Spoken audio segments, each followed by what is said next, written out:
Hello everyone, welcome on concept study point. आज की video में हम डिस्कस करने वाले हैं कंप्लीट प्रॉब्लम का टॉपिक। प्रॉब्लम क्या है, प्रॉब्लम सॉल्विंग कैसे हम डिफाइन करेंगे, प्रॉब्लम सॉल्विंग क्या होती है, प्रॉब्लम की स्ट्रेटजीज कौन कौन से सॉल्व करने की, स्टेजेस क्या क्या हैं और उनके कंपोनेंट क्या है, प्रॉब्लम स्पेस किसे कहते हैं। तो हम कह सकते हैं कंप्लीट प्रॉब्लम के टॉपिक को हम सॉल्व करेंगे। आपके एग्जाम्स के अंदर है जो प्रॉब्लम के ऊपर एक क्वेश्चन बन ही जाता है, लगभग हर बार एक क्वेश्चन है जो प्रॉब्लम पर आ जाएगा या फिर प्रॉब्लम सॉल्विंग पर आ जाएगा, क्या पता क्या पूछ ले। तो इसलिए हमें जो सब पूरा टॉपिक एक ही वीडियो में कवर करेंगे इसको। तो चलिए शुरू करते हैं प्रॉब्लम का कंप्लीट टॉपिक। तो सबसे पहले आपको जानना होगा, पहचानना होगा व्हाट इज़ प्रॉब्लम, प्रॉब्लम किसे कहते हैं। क्वेश्चन आ जाता है एग्जाम के अंदर व्हाट इज़ प्रॉब्लम, तो आपको ये पता होना चाहिए भाई प्रॉब्लम वास्तविकता में होती क्या है। आपके लाइफ में नंबर ऑफ प्रॉब्लम आप डेली लाइफ के अंदर फेस करते हो, तो आपको सोचना चाहिए, लेकिन आप सोचते नहीं है। देखिए तो क्या होता है, जनरली आपको जब भी कोई प्रॉब्लम मिलती है तो उसका मतलब क्या होता है, आपके पास कोई स्पेसिफिक आंसर नहीं है। ठीक है, तो यही आपको डेफिनेशन में लिखना है, कुछ भी चीज़ नहीं है। The situation where one does not have a straight known answer, जहाँ पर हमें डायरेक्ट आंसर नहीं मिलता वही हमारे लाइफ के अंदर प्रॉब्लम बन जाती है। समझ रहे हो, जैसे कि अभी ड्रीम कैरियर्स, आज के टाइम में जनसंख्या को देखते हुए, कंपटीशन को देखते हुए, ड्रीम और हमारे करियर है जो सबसे बड़ी प्रॉब्लम है यूथ के लिए। हमें, कई बच्चों को ये नहीं पता होता कि हमें करना क्या है भाई, ठीक है, या फिर हमें क्या बनना है, हमें मतलब किस दिशा में हमें आगे बढ़ना चाहिए, वो ड्रीम करियर, ये भी एक प्रॉब्लम है। You do not have any specific answer या नोन आंसर, या कोई आपको बता दे। यार आप किसी को डेट कर रहे हैं, भाई मैं डेट करूँ तो कैसे करूँ, शुरुआत में जो फर्स्ट क्रश की बात करता हूँ मैं लगभग, तो आप ये कंफ्यूज रहते हैं। अगर मैं उसको बता दूंगा तो वो इनकार कर देगी, या फिर कुछ भी नंबर ऑफ थिंग्स है जो आपके जो माइंड के अंदर आते रहते हैं। अगर नहीं आते तो अभी आप हमें कमेंट कर सकते हैं भाई, ठीक है। मनी कैसे सेव करें, ये भी सभी के लिए प्रॉब्लम हो सकती है, लेकिन कुछों के लिए नहीं होती भाई, ठीक है। फिनेंशियल प्रॉब्लम, वही बात, आपके इंस्टाग्राम से रिलेटेड, यूट्यूब से रिलेटेड, या फिर जो आप फेसबुक चलाते हैं उनसे रिलेटेड प्रॉब्लम हो सकती है। Every day feel the same, आपका जो हर रोज़ आपको ऐसा लगता हो कि भाई मैं तो रोज़ ही ऐसे ही करता हूँ भाई, सुबह उठता हूँ, फ्रेश होता हूँ, ब्रश करता हूँ, खाता हूँ, फिर सोता हूँ।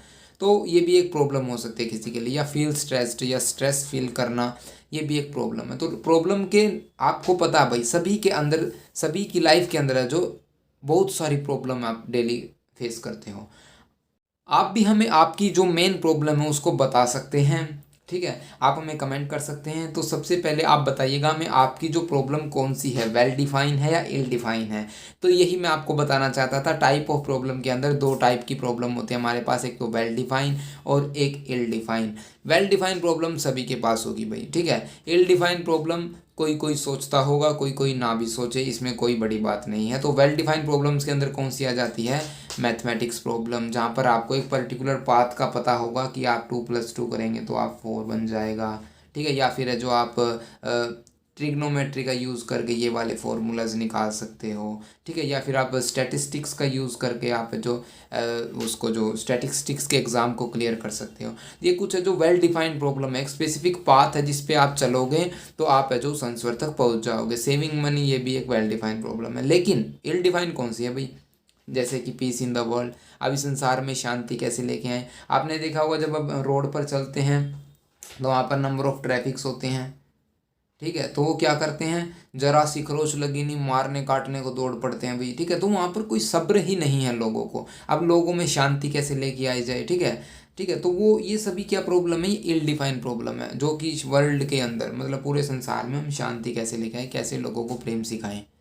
तो ये एक जो इल डिफाइन प्रॉब्लम है जिसका कोई भी पर्टिकुलर आंसर कोई भी नहीं जानता, या आप अनलाइटनमेंट कह सकते हो, एनलाइटनमेंट कह सकते हो भाई। किसको पता है मोक्ष क्या है, ठीक है, किसी को भी नहीं पता। लेकिन ये क्या है, ये स्पेसिफिक, इसको डिस्क्राइब नहीं किया जा सकता, इसको सिर्फ महसूस किया जा सकता है, ठीक है। तो अभी प्रॉब्लम आपने जान लिया, ठीक है। प्रॉब्लम क्या होती है भाई, जहाँ पर हमें स्ट्रेट आंसर ना पता हो, जहाँ पर हमें वेल डिफाइन आंसर ना पता हो, हमें वेल डिफाइन पाथ ना पता हो, वो प्रॉब्लम होती है।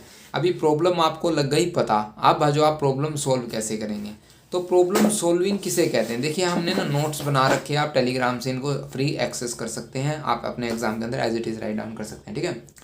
तो प्रॉब्लम सोल्विंग किसे कहेंगे? Everyday we solve a number of problem ranging from simple to complex. अभी हो सकता है किसी के लाइफ में छोटी प्रॉब्लम हो, सिंपल प्रॉब्लम हो, किसी में कॉम्प्लेक्स प्रॉब्लम हो, ठीक है। एक जो टेक्निकल नहीं, साइकोलॉजिकल फैक्ट बताता हूँ मैं आपको। हमेशा आपके जो जीवन में जब आपको डिसीजन लेने होंगे तो वहाँ पर जो मेन डिसीजन होंगे वो दो रहेंगे।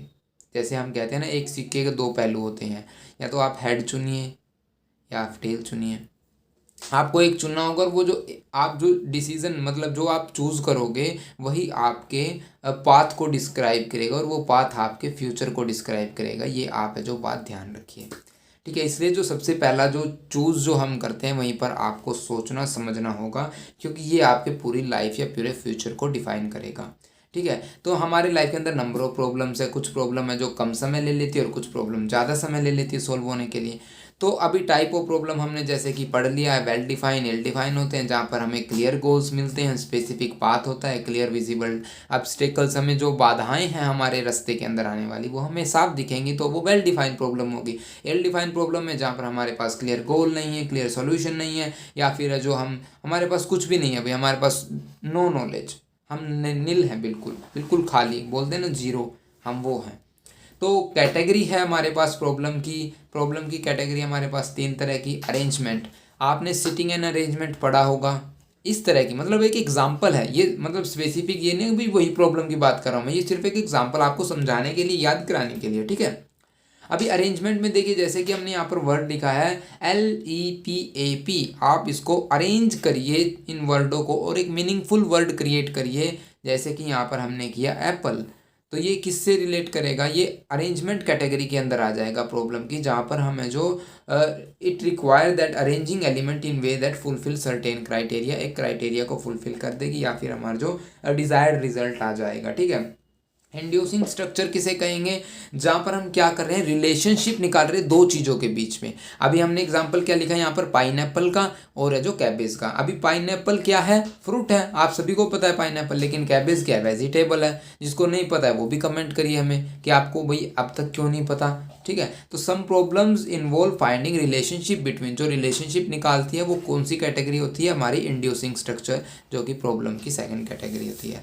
तो थर्ड आती है ट्रांसफॉर्मेशन प्रॉब्लम।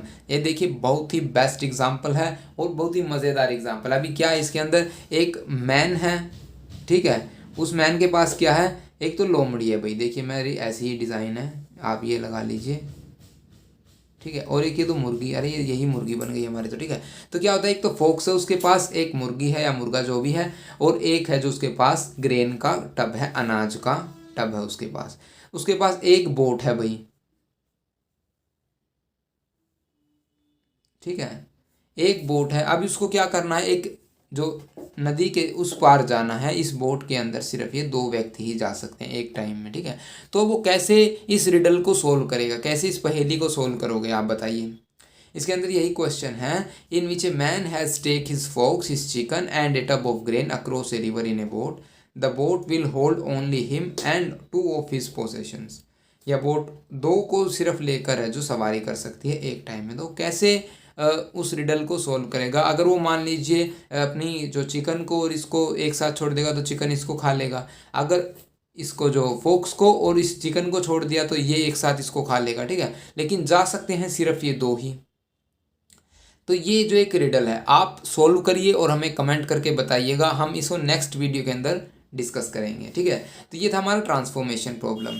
उसके बाद characteristic of A difficult problem. अभी डिफ़िकल्ट प्रॉब्लम क्या है, यहाँ पर पहले हम कैरेक्टरिस्टिक पढ़ेंगे, उसके बाद स्टेजेस पढ़ेंगे, ठीक है। स्टेज कौन कौन सी आती है, कैरेक्टरिस्टिक कौन कौन से होते हैं, जैसा कि सबसे पहले प्रॉब्लम की डेफिनेशन ही उसका कैरेक्टरिस्टिक होगा कि भी हमारे पास अनक्लियर सोल्यूशन है, जहाँ पर ट्रांसपेरेंसी नहीं है, ये सबसे पहला कैरेक्टरिस्टिक होगा प्रॉब्लम का। Presence of multiple goals. अभी मल्टीपल गोल्स किसे कहेंगे भाई, आप मान लीजिए आपने जो 12th के बाद कौन सी साइड लेनी है, मतलब क्या होता है, नॉन मेडिकल वाला स्टूडेंट, एग्जाम्पल लीजिए, मान लीजिए लेट कर लिए नॉन मेडिकल वाला, अभी जिसके पास मेडिकल है उसके पास चॉइसेस क्या हैं, लिमिटेड है। आर्ट्स है उसके पास भी क्या है, चॉइस लिमिटेड है। कॉमर्स है जिसके पास, उसके पास भी चॉइसेस लिमिटेड है। क्योंकि देखिए जहाँ तक मुझे नॉन मेडिकल की ज़्यादा जानकारी रहेगी, क्योंकि नॉन मेडिकल देखिए क्या कर सकता है नॉन मेडिकल वाला स्टूडेंट, वो बीसीए में भी एडमिशन ले सकता है, बीएससी में भी एडमिशन ले सकता है, बीबीए में भी एडमिशन ले सकता है, या फिर वो एलएलबी में भी एडमिशन ले सकता है। और कौन सी बच गई भाई, बीएससी ऑनर्स में कहीं भी एडमिशन ले, हाँ बस बीएससी मेडिकल साइंस में नहीं ले सकता, ठीक है, वो बीकॉम में भी एडमिशन ले सकता है, और सबसे जैसे कि बीए में भी एडमिशन ले सकता है। तो देखिए कितने सारे यहाँ पर है जो अपॉर्चुनिटीज़ उसके लिए खुली है, लेकिन वो उसके लिए प्रॉब्लम है भाई, वो अब एडमिशन कहाँ ले, ये तो प्रॉब्लम है। हम सोचते हैं अपॉर्चुनिटीज़ है, लेकिन अपॉर्चुनिटीज़ नहीं होती, ये प्रॉब्लम होती है, क्योंकि वो वेल डिफाइन, उसको यही नहीं पता मेरे को करना क्या है। तो presence of multiple goals, lack of expressiveness, lack of favourable situations और opposition and transience of the problem. आप समझ गए होंगे मैं क्या कहना चाह रहा हूँ। आपके पास भी ऐसा कुछ, शायद आपने 10th के बाद ये सोचा हो भाई मैंने आर्ट्स लेनी है या मैंने मेडिकल लेना है, मेरी फ्रेंड है जो नॉन मेडिकल ले रही है तो मैं नॉन मेडिकल ले लेती हूँ। ऐसी कुछ जो कन्फ्यूजन्स आती हैं वो जनरली लाइफ में आमतौर पर आती ही हैं जो उस उम्र के अंदर, ठीक है। तो थर्ड पॉइंट हमारा क्या रहेगा, बिकॉज ऑफ एनॉर्मिटी ऑफ आइटम्स, मतलब क्या है, कोई भी जो प्रॉब्लम है, कई प्रॉब्लम इतनी बड़ी हो जाती हैं, या फिर हम उनके बीच में रिलेशन नहीं निकाल पाते जो हम डिसीजन ले रहे हैं, या फिर वो इतनी कॉम्प्लेक्स हो जाएगी कि भी आपको यही नहीं पता हो क्या रहा है भाई, ठीक है। नंबर्स ज़्यादा होते हैं, या फिर उनके अंदर जो उनको असेंडिंग या डिसेंडिंग ऑर्डर, या हम कह सकते हैं हायरार्की के अंदर, उनके जो पदानुक्रम के अंदर हमें एलोकेशन करने में प्रॉब्लम्स आती हैं। तो ये भी एक कैरेक्टरिस्टिक्स है हमारी डिफ़िकल्ट प्रॉब्लम का। फोर्थ हम कह सकते हैं time consideration, phase effect related to temporal constraints, time से रिलेटेड हो सकती है, फिर फेज से रिलेटेड, जो कि ये जो हमारी टेम्परेरी, जो आप लगा लीजिए टेम्परेरी प्रॉब्लम से संबंधित हों। तो ये थे हमारे कुछ कैरेक्टरिस्टिक्स। अब हम चलते हैं डायरेक्ट जो प्रॉब्लम सॉल्विंग की स्टेजेस पर, प्रॉब्लम की स्टेजेस पर। जैसा कि हमने पढ़ा प्रॉब्लम सॉल्विंग क्या है, जान चुके हैं प्रॉब्लम क्या है, सॉल्विंग क्या है, तो हम कह सकते हैं ना कि भी एक प्रक्रिया है किस चीज़ की, प्रॉब्लम को सोल्व करने की। Process of an attempt to reach a solution in psychology, problem solving concluding part of large process that also include problem finding and problem shaping. हम प्रॉब्लम को सबसे पहले फाइंड करते हैं, फिर उसको शेप देते हैं कि हमें कैसे, हम बोल सकते हैं क्राइटेरिया या फिर एक पाथ सेलेक्ट करेंगे, उसके बाद हम उसको सोल्व करेंगे, ठीक है। तो ये क्या है, प्रॉब्लम सॉल्विंग एक प्रक्रिया है, प्रोसेस है। तो स्टेजेस के अंदर हम क्या करेंगे भाई, स्टेजेस कौन कौन सी है प्रॉब्लम सॉल्विंग की, रिकॉग्नाइज, सबसे पहले हम डिफाइन करेंगे आपको प्रॉब्लम क्या है, हमें क्या बनना है, ये हमारा प्रॉब्लम हो गया, व्हाट, ठीक है। Finding the possible solutions, possible solutions कौन कौन से हैं भाई, आप क्या क्या बन सकते हैं ये अलग बात है, लेकिन आपका इंटरेस्ट किस किस में है वो अलग बात है, क्योंकि आपकी कैपेबिलिटीज, ये कहते हैं मेहनत अगर हम करें तो हम कुछ भी कर सकते हैं। तो कैरेक्टरिस्टिक्स के बाद हम बात करते हैं strategy for the problem solving, कौन कौन सी स्ट्रेटजी है जिनका हम यूज़ है जो प्रॉब्लम को सॉल्व करने में करते हैं। एक तो होती है भाई एल्गोरिथम, एक होती है ह्यूरिस्टिक। अगर जिसका कोई फ्रेंड BCA कर रहा हो या कंप्यूटर से जानकारी, नॉलेज हो कंप्यूटर की या लैंग्वेज से रिलेटेड हो, तो उसको एल्गोरिथम का पहले से पता होगा, ठीक है। ह्यूरिस्टिक के बारे में हम आपको बता देंगे। एल्गोरिथम के अंदर क्या होता है भाई, जैसे हम अब आगे आर्टिफिशियल इंटेलिजेंस या क्रिएटिविटी का टॉपिक भी, हाँ जी इस वीडियो के अंदर हम क्रिएटिविटी का टॉपिक भी करने वाले हैं, कंप्लीट क्रिएटिविटी पर। तो एल्गोरिथम में क्या होता है भाई, स्टेप्स होते हैं ऐसे कि आप इसको स्टेप को फॉलो करेंगे, उसके बाद इस स्टेप को फॉलो करेंगे, उसके बाद इस स्टेप को फॉलो करेंगे, और आपको यहाँ पर आपका आंसर, आप अपने गोल को अचीव कर पाएंगे, ठीक है। तो हम क्या कह सकते हैं, स्टेप बाय स्टेप प्रोसीजर ये हमेशा ऑलवेज जो करेक्ट सॉल्यूशन प्रोवाइड करती है, गलत सॉल्यूशन नहीं प्रोवाइड करेगी अगर आपके स्टेप्स सही होंगे तो, ठीक है। It is not always the best approach to problem solving, ये हमेशा सही अप्रोच नहीं रहेगी। और strategy is not practical for many situations, कुछ सिचुएशंस के लिए ये स्ट्रेटजी प्रैक्टिकल एप्लीकेबल नहीं हो पाती, ये टाइम कंज्यूमिंग होती है, ठीक है। ह्यूरिस्टिक क्या होता है भाई, शॉर्टकट की तरह। मान लीजिए आपने कभी ये जो अपने फ्रेंड सर्कल में अंदर ये बात कही होगी, अगर हम ये करेंगे तो ऐसा हो सकता है, अगर नहीं हुआ तो हमारे पास प्लान B है, हम वो कर लेंगे भाई, ठीक है। तो ये अंदाज़न जो हम बात करते हैं, अंदाज़ा जो हम लगाते हैं, या फिर हम कह सकते हैं mental rule of thumb strategy that may or may not be work in certain situations. ये कुछ सिचुएशंस के अंदर काम करती भी नहीं है, ऐसा नहीं है कि हर बार ही काम करेगी, ठीक है। तो it does not always guarantee A correct solution. Trial and error इसका बेस्ट एग्जाम्पल है कि हम ट्राई करते हैं, एरर आ जाती है, छोड़ देते हैं, फिर हम ट्राई करते हैं, एरर आ जाती है, फिर हम छोड़ देते हैं। तो अब कुछ टेक्निक्स और प्रॉब्लम सोल्विंग की बात करेंगे। हमारे पास कुछ टेक्निक्स हैं जो आमतौर पर आप भी अपनी लाइफ के अंदर यूज़ करते होंगे। हमें कमेंट करके ज़रूर बताइएगा कि आपने इन टेक्निक्स में से कौन सी अब तक यूज़ कर चुके हैं और कौन सी अभी तक नहीं की है, ठीक है। तो जनरेट एंड टेस्ट टेक्निक सबसे पहली टेक्निक होती है, जिसके मुताबिक आप क्या करते हैं भाई, सबसे पहले आप अपनी प्रॉब्लम को देखते हैं, समझेंगे इसे एक चेस के एग्जाम्पल से। देखिए चेस के गेम के अंदर क्या होता है भाई, ठीक है। वैसे तो चौरस होता है, ये 4 भुजाओं वाला मैंने लंबा बना दिया रेक्टेंगल, ये काट दो आप, ठीक है। इसको हम इरेज कर देते हैं। ये मान लीजिए ऐसा कुछ चेस है, सामने यहाँ पर बैठा है, एक उसका अपोनेंट यहाँ पर बैठा है। तो चेस के अंदर क्या करता है, सामने वाला अपनी चाल को देखता है, इमेजिन करता है अपनी स्टेट को, इनिशियल स्टेट को, और फिर उसका रिजल्ट भी दिमाग में लगा लेता है कि भाई मैंने ये वाली चाल चली तो मेरा अपोनेंट है ये वाली चाल सकता है। तो इसमें क्या रहता है, to solve a problem is to simplify mental test every possible path leading from a initial state to the goal state. हर एक सिंगल स्टेट जो हमारा इनिशियल पाथ है वो गोल स्टेट की ओर जाएगा। ये जो इमेजिनरी प्रोसेस है ट्रायल और एरर वाली, इसे हम जनरेट और टेस्ट टेक्निक कहते हैं। कि क्या करते हैं हम, जनरेट का मतलब क्या, सबसे पहले हमारे दिमाग में हमने हमारी चाल को जनरेट किया, हम ये वाली चाल चलेंगे, ठीक है। उसके बाद हमने उसको टेस्ट किया, जिसे हम जनरेट टेस्ट टेक्निक कहते हैं। अगर आपने चेस खेला होगा तो आपने इस टेक्निक का यूज़ कर चुके हैं, अदरवाइज आप हमें कमेंट करके बताइएगा, ठीक है। तो सेकंड जो टेक्निक आती है भाई, मीन एंड एनालिसिस। देखिए ये भी ज़्यादातर यूज़ की होगी, लेकिन क्या है ना, हम डेली लाइफ के अंदर ना नोट नहीं करते। जो हमारा एजुकेशन सिस्टम है जो ऐसा बना दिया गया है, हमें क्रैमिंग करना ही ज़्यादा अच्छा लगता है। हम अपनी डेली लाइफ के अंदर अपनी चीज़ों को जो हम पढ़ रहे हैं उनको नोट डाउन करने में सक्षम नहीं है, ठीक है। जैसे कि एग्जांपल मैंने पिछली वीडियोस के अंदर दिया था पॉलीथीन का। किसी को पता है भाई पॉलीथीन कैसे बनती है?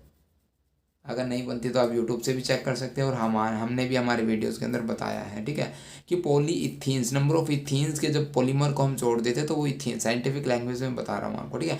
तो मीन्स एंड एनालिसिस किसे कहेंगे, जब हम एक अपनी बड़ी प्रॉब्लम को छोटे छोटे टुकड़ों में बांट देते हैं और फिर उन छोटे छोटे टुकड़े हम उन क्या करते हैं, उन सब गोल्स को अचीव करते हैं कि पहले ये कर लिया, फिर ये कर लिया, फिर ये कर लिया। इसका देखिए एग्जाम्पल हम क्रिएट कर सकते हैं। एग्जाम्पल क्या हो सकता है आपका, टीचर बनने का ख्वाब हो सकता है आपका। तो टीचर बनने का ख्वाब आपका मान लीजिए 9th क्लास के अंदर पैदा हो गया, 9th क्लास में आपका इंटरेस्ट हो गया, तो आप क्या करेंगे, 10th के बाद जो ये सिलेक्ट करेंगे सबसे पहले आपको क्या किस चीज़ का टीचर बनना है, आप उसके मुताबिक अपनी साइड्स को सिलेक्ट करेंगे। उसके बाद आप जो ग्रेजुएशन में एंटर करेंगे, उसके बाद मास्टर्स के अंदर एंटर करेंगे, उसके बाद आप नेट JRF या BEd HTET CTET जो भी आप कर रहे हैं वो करेंगे। तो ऐसे ये क्या होते हैं, सब गोल्स हो जाते हैं। और ये क्या है, टीचर बनना एक हमारा मेजर जो फाइनल स्टेट रहेगी। जब हम डिवाइड कर देते हैं प्रॉब्लम को नंबर ऑफ स्मॉल प्रॉब्लम्स के अंदर और ट्राई करते हैं to reduce the difference between initial and goal state by setting sub goals until a sub goal can be reached directly, तो वो मीन एंड एनालिसिस है। आई होप आपको example अच्छे लग रहे होंगे। अगर आपको अच्छे लग रहे हैं तो आप वीडियो को प्लीज़ लाइक करिएगा और ज़्यादा से ज़्यादा शेयर करिएगा। बैकवर्ड सर्च किसे कहेंगे, आपने बचपन में मधुरिमा या फिर जो पहले आपको पता होगा तो शुक्रवार के दिन है जो अखबार के अंदर न्यूज़पेपर के अंदर एक पज़ल आती थी ऐसी कुछ, जिसके अंदर जैसे कि मेज़ होती थी, मेज़ के अंदर जो क्या करना, चूहे को या खरगोश को जो अपना खाना लेकर आना पड़ता था, ठीक है। खाना कैसे वो यहाँ पर जो फाइनल स्टेट होती थी उसकी तो कैसे चलते थे, तो भाई हम तो ज़्यादातर क्या करते थे, उस खाने से शुरू करते थे और जो उसके फाइनल जो इनिशियल स्टेट तक पहुँचने की कोशिश करते थे, जिसे हम बैकवर्ड सर्च बोलते हैं। In this problem solving strategy in which solver work from the end goal of the problem to the beginning, हम एंड से शुरू करते हैं और इनिशियल पोजिशन तक जाते हैं, उसे बैकवर्ड सर्च कहते हैं। Finding the path through a maze by working from the end of the maze back to the beginning, ठीक है। नेक्स्ट है प्लानिंग स्ट्रेटजी। प्लानिंग स्ट्रेटजी क्या कहेगी, हम जब डिवाइड कर देते हैं प्रॉब्लम को सिंपल और कॉम्प्लेक्स पार्ट। देखिए 2 तरह के, अभी हमने मीन एंड एनालिसिस के अंदर पढ़ा, उसके अंदर हमने क्या किया, प्रॉब्लम को सब गोल्स के अंदर डिवाइड कर दिया, ठीक है। प्रॉब्लम को एक तो छोटे छोटे गोल्स के अंदर डिवाइड कर दिया और एक प्रॉब्लम को क्लासीफाई कर देना स्मॉल सिंपल प्रॉब्लम के अंदर और कॉम्प्लेक्स प्रॉब्लम के अंदर क्लासिफाई कर देना, वो प्लानिंग स्ट्रेटजी होती है। आपने देखा होगा, जो आपने वीडियोस देखी है कि भी आप नेट की तैयारी कैसे करें, यूपीएससी को क्लियर कैसे करें, ऐसी कुछ वीडियोस आप जो डेली लगभग देखते ही होंगे रील्स पर, तो उसके अंदर क्या होता है, प्लानिंग स्ट्रेटजी होती है कि जिस सब्जेक्ट पर आपकी कमांड है वो सिंपल प्रॉब्लम के अंदर आ जाएगा, और जिस पर आपकी कमांड नहीं है वो कॉम्प्लेक्स प्रॉब्लम के अंदर आ जाएगा। तो सिंपल प्रॉब्लम को एक बार आप कर लीजिएगा, उसके बाद उस पर ध्यान देने की इतनी ज़रूरत नहीं होती, लेकिन कॉम्प्लेक्स को ज़्यादा टाइम कंज्यूम करता है। तो ऐसे ही जब हम प्रॉब्लम्स को डिवाइड कर देते हैं सिंपल के अंदर और कॉम्प्लेक्स के अंदर, तो उसे प्लानिंग स्ट्रेटजी कहते हैं। जैसे कि अबाउट एग्जाम्पल हो गया उसका, ठीक है। अब नेक्स्ट जो आती है थिंकिंग अलाउड, एग्जाम्पल इसका बेस्ट रहेगा ऑल इज वेल। आप सभी ने 3 इडियट मूवी देखी होगी भाई, ठीक है। उसके अंदर आमिर खान जो हमारे एक्टर हैं वो क्या कहते हैं, ऑल इज वेल, ठीक है। या फिर हम जैसे हिंदू धर्म के अकॉर्डिंग क्या कहते हैं कि जब भी आपको डर लगे तो आप हनुमान चालीसा शुरू कर लीजिए, भूत पिशाच निकट नहीं आवे, महावीर जब नाम सुनावे। क्या होता है वहाँ पर, दिस मेथड इज, देखिए एग्जाम्पल से आप समझने की कोशिश कीजिए। एग्जाम्पल मैं इसलिए दे रहा हूँ ताकि आपको ये चीज़ें याद रह जाए। This method is thought to be more objective in that participants में they report how they go about completing a task rather than interpreting or justifying their actions. जैसे कि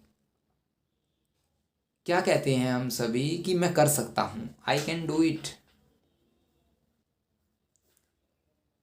काउंसलर या जो साइकोलॉजिस्ट कहते हैं कि भी आप किसी से कम नहीं हैं, आप भी कर सकते हैं, ठीक है। तो आप किसी से कम नहीं, आप भी कर सकते हैं। आप अपने आप से ये बात जब कहेंगे तो आपके अंदर जो क्या पैदा होगा, कॉन्फिडेंस पैदा होगा कि आई can do it, I can do it, I can do it, all is well, all is well, all is well. तो ये सिर्फ एक भावना है, ठीक है। The kind of verbal descriptions, हम बोल सकते हैं एक वर्बल डिस्क्रिप्शन है जिसको हम प्रोटोकॉल बोलते हैं। और जब हम थिंक अलाउड करते हैं इन प्रोटोकॉल्स को कंसिस्टेंटली, तो क्या होता है, एक user working with an interface while encouraging them to think aloud to say that what they are thinking and wondering at each moment. क्या कभी आप गहराई में सोच रहे हैं भाई, बिल्कुल गहराई में आप सोच रहे हैं आपके जो फ्यूचर के बारे में, आपके एम के बारे में, आपके क्रश के बारे में, और जब आपसे कोई बात कर रहा हो या आपको कोई आवाज़ लगा रहा हो, आपको नहीं सुन रहा, ठीक है। तो आप वहाँ पर अपने आप से ये क्वेश्चन कभी पूछ के देखिएगा, आप अपने आप से बात करके देखिएगा कि भी व्हाट आर यू थिंकिंग, आप क्या सोच रहे हैं और आपको क्या सोचना चाहिए। शायद आपको आपके लाइफ का सही एम आपको मिल जाए, अदरवाइज आप ज़िंदगी भर है जो जब तक आपका जो गोल्डन पीरियड ऑफ टाइम है वो वेस्ट ना हो जाए, ठीक है। तो थिंकिंग अलाउड है जो ये बताता है आई can do it, all is well, Hanuman Chalisa and other things, ठीक है। तो ये था हमारे पास कुछ टेक्निक्स। अब हम जो बात करेंगे आर्टिफिशियल इंटेलिजेंस, जो कि क्वेश्चन बन सकता है एग्जाम के अंदर, रिसेंटली आया हुआ है। प्रॉब्लम सॉल्विंग पे भी रिसेंटली क्वेश्चन आया है, आर्टिफिशियल इंटेलिजेंस पे भी रिसेंटली क्वेश्चन आया है 2021 में, ठीक है, सॉरी 2022 में, अभी जो रिसेंटली एग्जाम हुए थे। तो आर्टिफिशियल इंटेलिजेंस क्या होता है, मैं पहले भी एग्जांपल दे चुका हूँ। हमारे फ़ोन के अंदर, कैमरास के अंदर एआई आने लग गया है आजकल, आर्टिफिशियल इंटेलिजेंस। या फिर आप है जो ओके गूगल करके अपने मोबाइल से बात करते हैं, ये okay Google tell me the weather, what is time, text message to Aditi, ठीक है। तो ऐसा कुछ ये जो आर्टिफिशियल इंटेलिजेंस के अकॉर्डिंगली चलता है। तो आर्टिफिशियल इंटेलिजेंस क्या है, एक ऐसा सिस्टम है जो कि ह्यूमन की इंटेलिजेंस को प्रोसेस करता है। वो मशीन्स हैं जो कि ह्यूमंस की जो इंटेलिजेंस या जो स्टिमुलेशंस को प्रोसेस करता है, उसे हम आर्टिफिशियल इंटेलिजेंस बोल सकते हैं। कुछ स्पेसिफिक एप्लीकेशंस हैं, ठीक है, कुछ लैंग्वेजेस हैं जो कि इनका यूज़ करते हैं। मशीन लैंग्वेज जैसे कि हम यहाँ पढ़ते हैं, specific application of AI include expert system, natural language system, speech recognition और जो मशीन विजन्स। देखिए मशीन विज़न के अंदर हम बोल सकते हैं एआई जो कैमरा के अंदर यूज़ होता है, क्योंकि वो देखकर आपने कभी ओपन किया हो आपके मोबाइल का कैमरा, जैसे ही आप अपनी कॉपी को सामने रखेंगे आपका कैमरा कहेगा टेक्स्ट, ठीक है। या फिर है जो आप किसी के चेहरे की फ़ोटो क्लिक कर रहे होंगे तो वहाँ पर आपको डिटेक्ट करके ये बताएगा कि भी दिस इज़ अ फेस। तो ये आर्टिफिशियल इंटेलिजेंस है, ठीक है। तो it may be characterised as a systematic search through a range of possible actions in order to reach some predefined goal or solutions. एक सिस्टमैटिक रिसर्च है, एक range है, एक पर्टिकुलर एरिया है, उस एरिया के अंदर से ही आप जो वो रिजल्ट्स ले सकेंगे, इससे बाहर कोई भी आपको रिजल्ट नहीं मिलेगा। जैसे कि आप अपने गूगल से पूछेंगे कि भी आज मैं खाने में क्या खाऊं, तो वो आपके अकॉर्डिंग ये नहीं बताएगा कि आपका मन क्या कर रहा है क्या खाने के लिए, वो ये कहेगा कि वो टाइम के अकॉर्डिंग बताएगा कि भी आप दिन के कौन से पहर में हैं, उसी के हिसाब से आपको सजेशन देगा कि आप आलू गोभी बना सकते हैं, मूली के पराठे बना सकते हैं, या गाजर बैंगन बना सकते हैं, जो भी आप बनाना चाहें, बस वो सजेशन देगा। वो ये नहीं कहेगा कि आपको ये खाना चाहिए, ठीक है। तो ये एक क्या है, एक रेंज है, ये पर्टिकुलर आंसर नहीं देता, ये सिर्फ एक रेंज बाउंड आपको कर देता है। तो प्रॉब्लम सॉल्विंग मेथड के दो तरीके, एक जनरल पर्पस है, एक स्पेशल पर्पस मेथड है। देखिए जनरल पर्पस और स्पेशल पर्पस में क्या डिफरेंस है। आपने कभी कंप्लेन की है, कंप्लेन कह रहा हूँ सॉरी, कंप्लेन की है आपने कभी किसी के पास, जैसे कि एप्पल के अंदर आपने कंप्लेन की हो, ठीक है, या सैमसंग के अंदर आपने कंप्लेन की हो। रिसेंटली मैंने जैसे लेनोवो के अंदर कंप्लेन की थी, या मैंने इन्फॉर्मेशन के लिए उनको जैसे मैंने एप्लीकेशन डाला उनको कि जो एसएसडी कौन सी हम लैपटॉप के अंदर लगा सकते हैं, आप ऐसी कंप्लेन एग्जांपल के लिए आप यूज़ कर सकते हैं। तो स्पेशल पर्पस के अंदर क्या रहेगा, आपको एक क्राइटेरिया मिलेगा, क्या रहेगा, जैसे कि मान लीजिए आपने कंप्लेन की एसएसडी से रिलेटेड किसी भी कंपनी के अंदर, एप्पल के अंदर, सैमसंग के अंदर, तो आपको सबसे पहले ये बहेगा कि भाई how can I help you, I am assist you, मैं आपको असिस्ट करूँगी, और आपको चार ऑप्शन देगा कि भाई आपको रैम से रिलेटेड प्रॉब्लम चाहिए, स्टोरेज से रिलेटेड चाहिए, हार्ड डिस्क से रिलेटेड चाहिए, या फिर एसएसडी से रिलेटेड चाहिए, या डिस्प्ले से रिलेटेड चाहिए, या आपको लैपटॉप खरीदना है तो आप कौन सा, जो स्कूल पर्पज़ के लिए खरीद रहे हैं, कमर्शियल खरीद रहे हैं, हाउस होल्ड खरीद रहे हैं, क्या कर रहे हैं, वीडियो एडिटिंग के लिए खरीद रहे हैं। तो ऐसे कोई स्पेसिफिक क्वेश्चंस मिलेंगे वहाँ पर आपको, ठीक है। तो वहाँ पर आपको उन्हीं में से कोई एक चूज़ करना होगा, आप एक चूज़ करेंगे, फर्दर फिर क्वेश्चन मिल जाएंगे, उनको एक चूज़ करेंगे, फर्दर फिर क्वेश्चन मिल जाएंगे, तो वो क्या हो जाएगा, एक स्पेशल पर्पस हो जाएगा, ठीक है। लेकिन जो जनरल पर्पस क्या होगा, जनरल पर्पस के अंदर है जो एक, जैसे कि गूगल, गूगल के अंदर एक क्राइटेरिया सेट है कि कोई भी कैसा भी सवाल पूछ ले वो आपको जनरली जवाब दे देगा, ठीक है, एक रेंज बाउंड है वहाँ पर, ठीक है। तो program select action from a list of means in the case of a simple robot this might contain different command. क्या होता है यहाँ पर, एक जो हमारे पास लिस्ट है कि यहाँ ये ही हमें रिजल्ट मिलेगा भाई। अभी आप ये कहेंगे कि भाई भारत और पाकिस्तान का युद्ध कैसे ख़त्म किया जाए, ये पूछ के देखिए आप, और जो आपको रिजल्ट मिले हमें कमेंट करके बताइएगा, ठीक है। तो नेक्स्ट जो हम बात करेंगे अब यहाँ पर वो है इम्पीडेंट्स को पढ़ेंगे और आइंस्टाइन मेथड्स को पढ़ेंगे। सबसे पहले हम इम्पीडेंट्स को ही पढ़ लेते हैं। हमारे पास कौन कौन सी बाधाएं आ जाती है जब हम प्रॉब्लम को सोल्व करते हैं। हो सकता है आप पूरा डेडिकेशन ना दे रहे हो प्रॉब्लम को सोल्व करने के लिए, या आप प्रॉब्लम को समझ ही नहीं पा रहे हो। अक्सर जेआरएफ नेट जो एस्पिरेंट्स के साथ एग्जाम के अंदर कॉम्प्रिहेंशन पढ़ते हुए हो जाता है, मिसअंडरस्टैंडिंग द प्रॉब्लम, आप प्रॉब्लम को समझ नहीं पाते, क्वेश्चंस कैसे पुट किया गया। Destructive thinking, low productivity, fixed mindset, poor presentation skills, inappropriate way of using a method to solve problem, lack of awareness about processing and method in problem solving, no use for solving method, inability to combination of logical and creativity, thinking ability। इनको समझाने की ज़रूरत नहीं है, आपको पढ़ते ही सारी बात पता लग जाएगा। ये बाधाएं आप जो क्रिएट कर सकते हैं आपकी प्रॉब्लम्स के अंदर, तो आप सावधान रहिए और अपनी प्रॉब्लम्स पर फोकस कीजिए ताकि आप सोल्यूशन तक पहुंच जाए। आइंस्टाइन मेथड की बात कर लेते हैं। आइंस्टाइन मेथड क्या होता है, आमतौर पर आपके लाइफ के अंदर क्या हुआ होगा, आपने जब कभी एक प्रॉब्लम सॉल्व की होगी, ठीक है, उसके बाद फर्दर कोई नई प्रॉब्लम मिली होगी, तो आप सिमिलरली वैसा ही सॉल्यूशन लगाने की कभी आपने सोची हो कि मैं इसको पिछली बार की तरह ही सोल्व कर लूँगा, तो उस इफ़ेक्ट को आइंस्टाइन मेथड कहते हैं। जबकि वहाँ पर एक नया ऑप्शन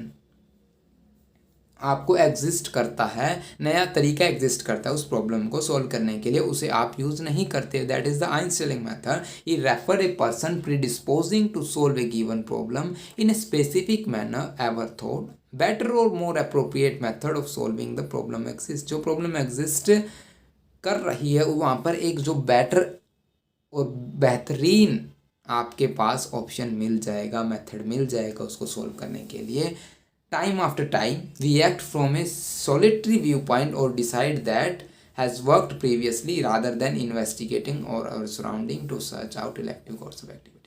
हम इन्वेस्टिगेशन करने की कोशिश करते ही नहीं, हम डायरेक्ट ये सोच लेते हैं हम ऐसे ही अप्लाई करेंगे, पिछली बार की तरह सॉल्व कर देंगे और बात बन जाएगी, लेकिन ऐसा नहीं होता। इसी को हम आइंस्टीन मेथड कहते हैं, आइंस्टीन मेथड बोलते हैं। तो ये था हमारा प्रॉब्लम का टॉपिक। अब हम कर लेते हैं क्रिएटिविटी का टॉपिक। जहाँ तक मेरा अंदाज़ा है आपको प्रॉब्लम के ऊपर है जो क्वेश्चन बन जाएगा। हम जो नेक्स्ट वीडियोस के अंदर है, जो हमारा जो भी पोर्शन बच गया थ्योरेटिकल अप्रोच का, जो स्टार थ्योरी, विकलग्रेन और न्यूवल अप्रोच, वो हम नेक्स्ट वीडियोस के अंदर कवर करने की कोशिश करेंगे। फिलहाल हमें जो आपको क्रिएटिविटी करवा देते हैं। क्रिएटिविटी देखिए, कुछ जो लास्ट चैप्टर है हमारा उसके अंदर ब्लॉक्स भी हैं, इनको भी हम नेक्स्ट वीडियो के अंदर देखते हैं, करवाते हैं। तो अभी फ़िलहाल हम क्रिएटिविटी करा देते हैं। क्रिएटिविटी क्या होती है भाई? ये बच्चा बहुत ही क्रिएटिव है, ठीक है, ये तो हमने सोचा ही नहीं था। आजकल यूट्यूब्स पर बहुत सारी ऐसी रील्स अवेलेबल हैं जहाँ पर आप सोचते हैं या भाई गजब है ये तो भाई, ठीक है।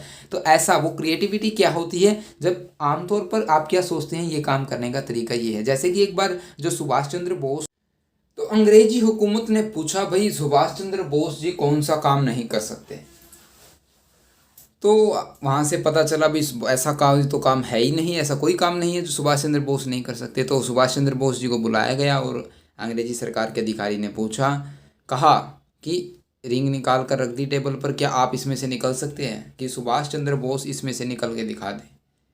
तो सुभाष चंद्र बोस जी ने क्या किया, स्लिप उठाई, स्लिप पर है जो अपना नाम लिखा और उसमें से निकाल कर रख दिया और कहा ये लो निकल गया मैं इसमें से।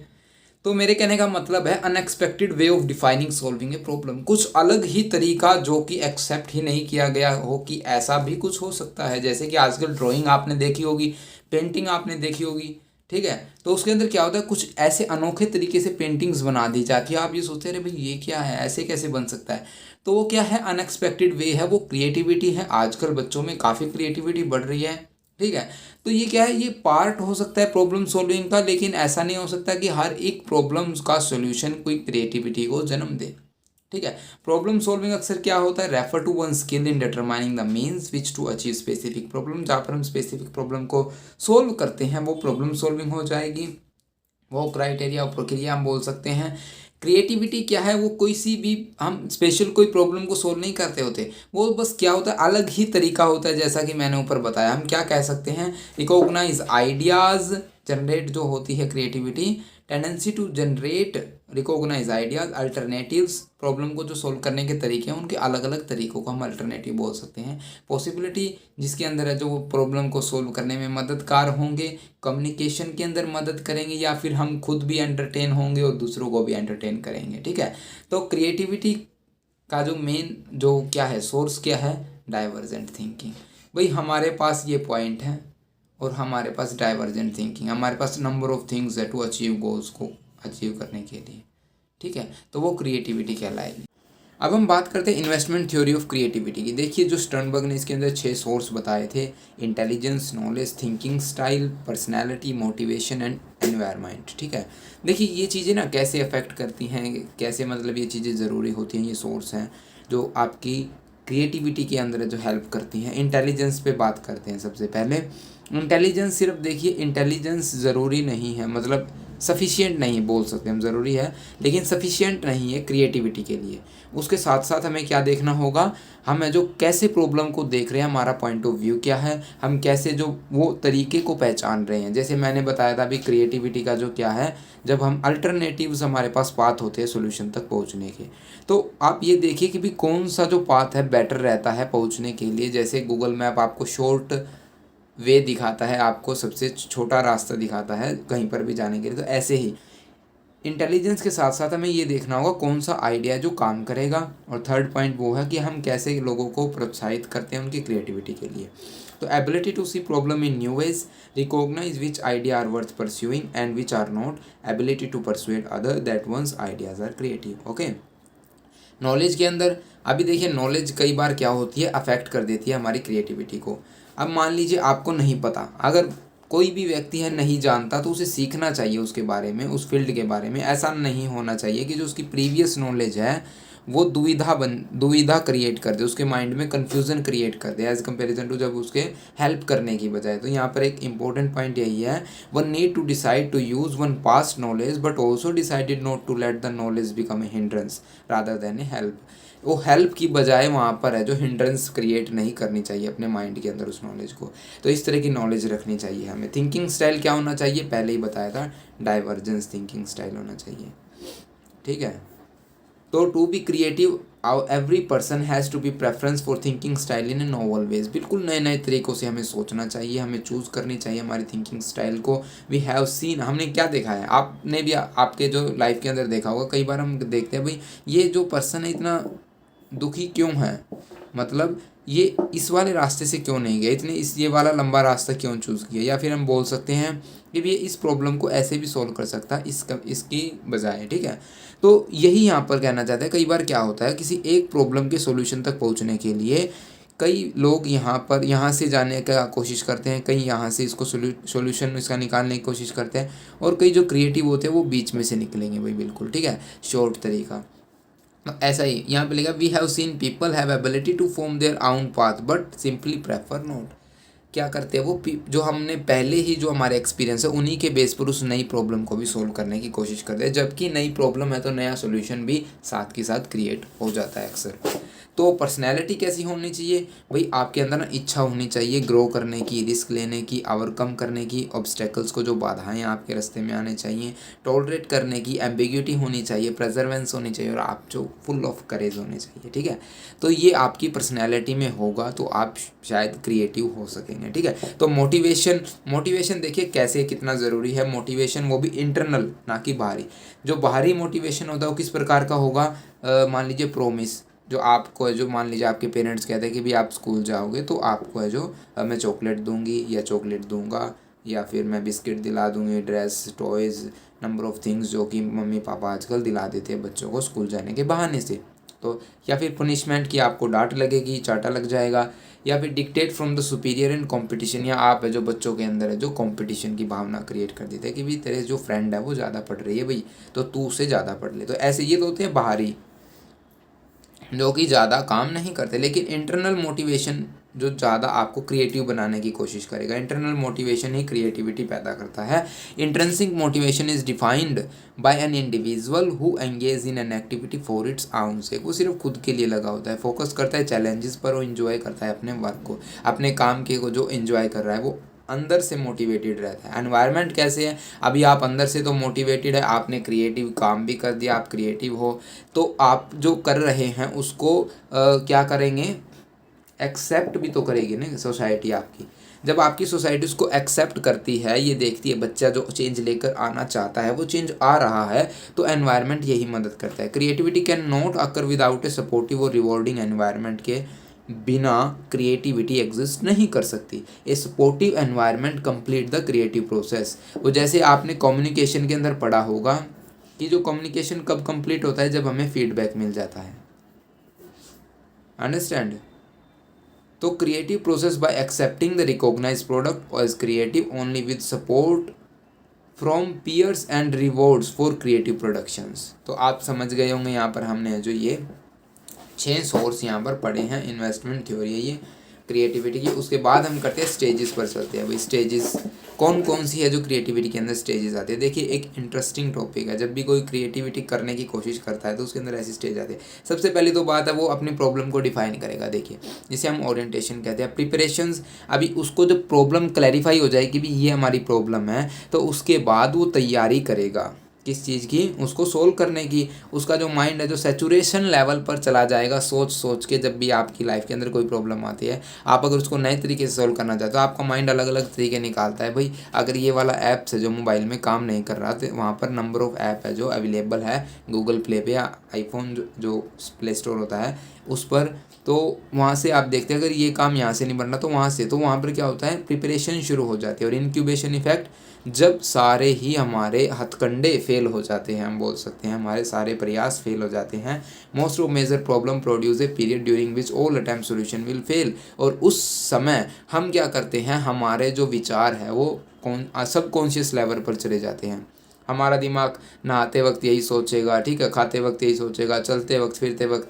तो यही वो जो माइंड है वो प्रॉब्लम है जो घूमती रहेगी, उसका सोल्यूशन कैसे निकालेंगे। तो अचानक से आपके दिमाग में आएगा, उसे इंक्यूबेशन इफेक्ट बोल देते हैं, ठीक है। तो अचानक से आपके दिमाग में आएगा, आह तो ये वाला आइडिया क्यों नहीं मुझे पहले आया। तो ये होती है इल्यूमिनेशन, अचानक से है जो दिमाग की बत्ती जलना, जैसे कि मोटू पतलू में जलती है, या फिर आपने अदर कार्टून्स के अंदर भी देखी होगी, जब भी है जो टॉम एंड जेरी के अंदर है जो जेरी की बत्ती जलती है दिमाग की, कि भी मैं ऐसे काम कर सकता हूँ, वो ऐसे बत्ती जलती है भाई, ठीक है। तो ये इल्यूमिनेशन इफेक्ट है। Third stage of incubation is ended by a rapid insight or series of insight. अचानक से आइडिया आ जाना, they produce a experience often depicted in cartoons and light bulb appearing over thinker set. समझ रहे हैं आप मैं क्या कहना चाह रहा हूँ यहाँ पर। तो verification last and final step जो हमारा है वो है टेस्ट करना और क्रिटिकली इवेलुएट करना सोल्यूशन। जो हमारा आइडिया यहाँ से जो बत्ती जली है वो काम कर भी रही है या नहीं कर रही, तो सोल्यूशन वहाँ से मिलेगा। तो वो इस स्टेप को जो कंप्लीट कर देगा, हमारी क्रिएटिविटी को कंप्लीट कर देगा। इफ़ अगर जो हमारी जो ये बत्ती जली हुई है जो ये काम नहीं की, तो वहाँ पर हम दोबारा इंक्यूबेशन इफेक्ट के अंदर चले जाएंगे, हम दोबारा हमारी थर्ड स्टेज के अंदर चले जाएंगे, दोबारा हम सोचना शुरू कर देंगे। तो ये था हमारा क्रिएटिविटी प्रॉब्लम सॉल्विंग हमने कर लिया। तो मैं यहाँ पर बता रहा था, चलिए मैं आपको इन शॉर्ट बता देता हूँ जो ये बैरियर्स है ना प्रॉब्लम सॉल्विंग के अंदर, ये है परसेप्चुअल ब्लॉक्स है, इमोशनल ब्लॉक्स है, इंटेलेक्चुअल ब्लॉक्स है, एनवायरमेंटल ब्लॉक्स और कल्चरल ब्लॉक। वैसे तो रिसेंटली इसके ऊपर एक क्वेश्चन आया हुआ था अभी, ठीक है। तो आप देखिए मैं इन शॉर्ट आपको बता देता हूँ। परसेप्चुअल ब्लॉक के अंदर कई बार हम क्या गलती कर देते हैं, हमारी थिंकिंग स्टीरियोटाइप होती है। हम पहले से ही मतलब same kind of doing something जो हम कर रहे हैं वो पहले जैसा ही सोचने लग जाते हैं। हमारे पेरेंट्स जैसे हम बोल देते हैं कि ये तो रूढ़िवादी हैं, स्टीरियोटाइप थिंकिंग के हैं, ठीक है। तो सीइंग थिंग ओनली, जो हम सिर्फ अपना अपना देखते हैं, ठीक है। Only what you expect to see, जो आप देखना चाहते हैं हमेशा वही थोड़ी होता है भाई, ठीक है। तो कई बार बदलाव भी होता है। ये सभी प्रॉब्लम्स है, mistake, cause and effect, not seeing the problem in perspectives, not recognise problem. आप अच्छी तरह प्रॉब्लम को पहचानते ही नहीं, तो वहाँ पर भी है जो प्रॉब्लम को सोल्व करने में हमें दिक्कत आती है, क्योंकि जब आपको प्रॉब्लम ही नहीं पता होगी तो आप सोल्यूशन नहीं कर पाएंगे। इमोशनल ब्लॉक के अंदर है जो क्या होगा, fear of making mistakes. Emotions कैसे क्रिएट करते हैं कि आपको डर लगता है कहीं मैं गलती ना कर दूँ, या मैं रिस्क लेने से जो कोई डर रहा है, जिसके अंदर है जो संतोष नहीं होता, इम्पेशेंस, मतलब आप समझ गए होगे पेशेंस और इम्पेशेंस, ठीक है। अवॉइड एंजाइटी, ठीक है। Lack of challenges, need for order, जिसको कई बार ज़रूरत होती है, अभी ये काम तो कर, ये मम्मी का ऑर्डर है, ये पापा का ऑर्डर। तो इमोशनल ब्लॉक्स होते हैं ये, ठीक है। इंटेलेक्चुअल ब्लॉक्स कौन से हैं, नॉलेज की कमी होना है, कुछ कला की कमी होना, lack of creative thinking, inflexible thinking, using inadequate informations, not being methodical. Expressive block के अंदर भाई देखिए, यूजिंग द रॉन्ग लैंग्वेज, कई बार हम अपने आप को अच्छी तरह एक्सप्रेस ही नहीं कर पाते, ठीक है। तो वहाँ पर हम लैंग्वेज का भी प्रयोग नहीं करते। पैसिव मैनेजमेंट स्टाइल, हम एक्टिव मैनेजमेंट नहीं रखते, हम पैसिव के अंदर चले जाते हैं, या डोमिनेंट मैनेजमेंट स्टाइल हमारा होता है, ठीक है। तो वो हमारा परसेप्चुअल ब्लॉक हो गया। एनवायरमेंटल ब्लॉक के अंदर कौन सा होगा, डिस्ट्रैक्शंस। आजकल जो मैं बॉयज़ की बात करूँ तो वो कहते हैं कि मैं मोबाइल फ़ोन से या फिर है जो गर्ल से कैसे दूर रहूँ। संदीप माहेश्वरी के एपिसोड में भी एक लड़के ने पूछा था, ठीक है। तो management style, lack of support, monotonous work, expectations of other. सबसे जो मेन है, आपने कभी बुद्धा की जो पाली लैंग्वेज के अंदर जो बुद्धा की जो वे बुक्स होती हैं, जिसको हम क्या बोलते हैं, शायद पितिका बोलते हैं, अगर आपने उनको पढ़ा होगा तो उनके अंदर जो ये सबसे बड़ा दुख का कारण है, मनुष्य के दुख का कारण एक्सपेक्टेशंस ऑफ अदर, दूसरों से एक्सपेक्टेशंस रखना। फिजिकली डिस्कम्फर्ट में आप कंफर्टेबल महसूस नहीं करते, आपको अपने जो कंफर्टेबल जो जोन से आप बाहर नहीं निकलना चाहते। Lack of communications. Cultural block के अंदर डिसलाइक ऑफ चेंज, बदलाव पसंद नहीं है भाई। देखो संस्कृति को बदलाव पसंद नहीं है, और संस्कृति बिल्कुल जैसी चली आ रही है वैसे ही चलना चाहती है। Feeling, intuition and subjective judgment are unreliable. Taboos, fantasy and humor are not productive. तो ये सभी है जो कल्चरल ब्लॉक के अंदर आप राइट डाउन कर सकते हैं। इनके पॉइंट्स बनाइएगा और इनको राइट डाउन करिएगा। वीडियो को कंप्लीट देखिएगा। माना कि वीडियो लंबी है, लेकिन आपके लिए जो एग्ज़ाम में काफ़ी हेल्पफुल होने वाली है, हम एज इट इज़ आपको नोट्स प्रोवाइड करवा देंगे। तो ये था हमारा प्रॉब्लम का जो हमने जो किया टॉपिक सारा कंप्लीट। क्रिएटिविटी हमने की, अगर आपको वीडियो पसंद आई तो आप वीडियो को लाइक कर दीजिए, चैनल को सब्सक्राइब कर लीजिए और एक बात, वीडियो को ज़्यादा से ज़्यादा शेयर करिए ताकि आपके फ्रेंड्स की भी अच्छी तरह मदद हो जाए। ठीक है, तो thank you for watching this video, have a nice day.